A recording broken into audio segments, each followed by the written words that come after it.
This video shows the aggressive anti-union tactics that are endorsed by Verizon, a company where 80,000 workers are represented by CWA and IBW. We will hear from 5 Verizon Wireless workers. 3 of them are unrepresented customer service reps. 2 are technicians from New York, from the only CWA represented group at Verizon Wireless. We will also hear from CWA activists at Core Verizon. They talk about the hostility that union supporters face in wireless and why it is critical for us to unite with Verizon's wireless workers.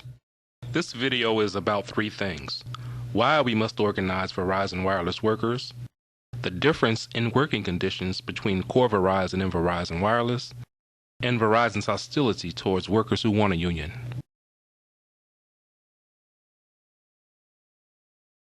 We as a union have got to organize this group. It's where, at least if not technical growth is going to be, it's where the company is making the most amount of money. And we've seen in the past that if we lose our edge in a company like this, our power will diminish. And they clearly have that plan in place.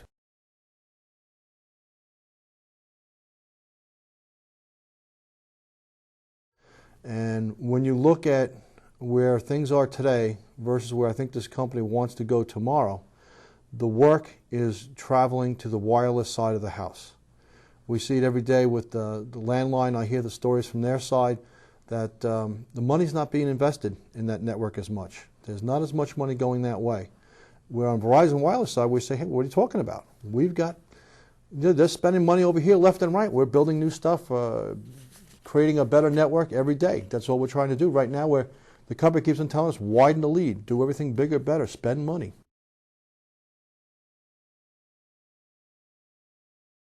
Verizon Wireless is a big part. They're the leaders of the industry. And the big part of the profits for Verizon Communications came from Verizon Wireless. So it's important that we organize them so that they have the same benefits as we have and that we're all on the same playing field.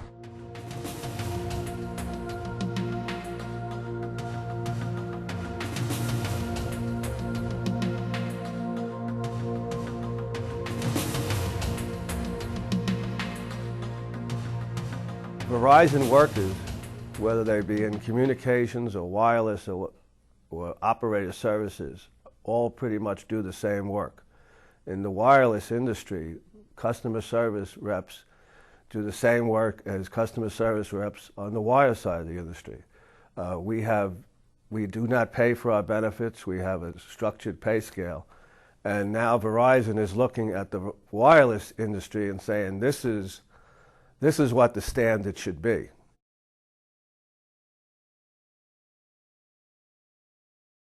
As like a management team, look at us, and this is, in my mind, they look at you as very expendable. They don't see you as an asset to the company. They don't value like what we put into the company. They don't value, what we do for the company. They figure they can take any moron off the street, train them to be a lackey, to do whatever they want them to do, and that's it. I can barely do 8 hours here. Yeah, I'm not going to want to work overtime. Okay, that's how bad the stress is. Just imagine you taking a call.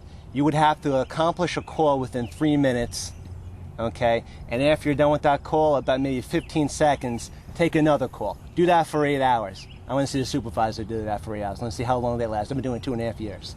You see the benefits that come when you have a larger group of members. On the landline side, they currently have a pension, which at one point in this unit they did have one, but we're a small unit, and that was taken away from us a while ago. Many other things along those lines. Until we can get those strengths of numbers up, we're not going to be able to get those things. And the company clearly sees this. If the philosophy in Verizon Wireless prevails, and this is where the company is putting all its resources, and this is where the profit seems to be so greatly generated, if we don't get more of a voice and respect in the Verizon Wireless side of the house, we're going to lose our power.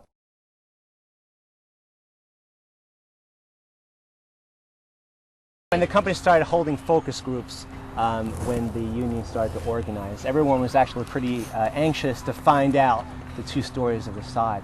So when I first went into the class, first of all, it was an intimidating environment. First you have, you walk into the class, you have the lawyer sitting in there, and then you have 3 managers on the side, and you know, everyone's sitting down, they see all these people, and everyone's nervous. It wasn't comfortable at all. It wasn't a comfortable feeling. And what happened, before they even started off asking questions, one of the, I think it was the managers or director, said, I just want to remind you guys that we are all an at-will employer. We can fire you at any time, for any reason. They're putting the fear of God in you, basically, about the union, about basically having any kind of opinion at all. It was, like I said, a very uncomfortable feeling. As the only organized unit in Verizon Wireless of 55 people, the last 3 years, or 5 years, have been a struggle. Every day representing this unit. The company has made even the simplest task of issuing a grievance almost impossible. We've had to go to the National Labor Relations Board over every grievance we filed in the last 5 years over over the procedure. Some of you on the landline are just starting to see this. You're starting to see it in the last couple of years. But this culture, whoever it is, if it's Ivan's or whoever's, was 5, 6 years old, and we've been living with it for the last 6 years.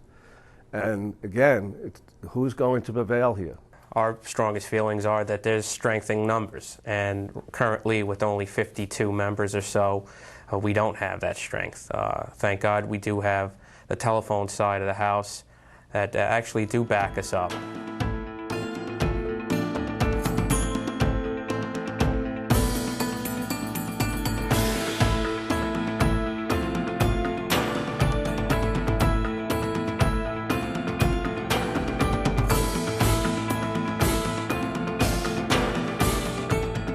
We built this company with union employees. We built it into the biggest communications company in the world, and we did so in a union environment. So we certainly can do so in the future.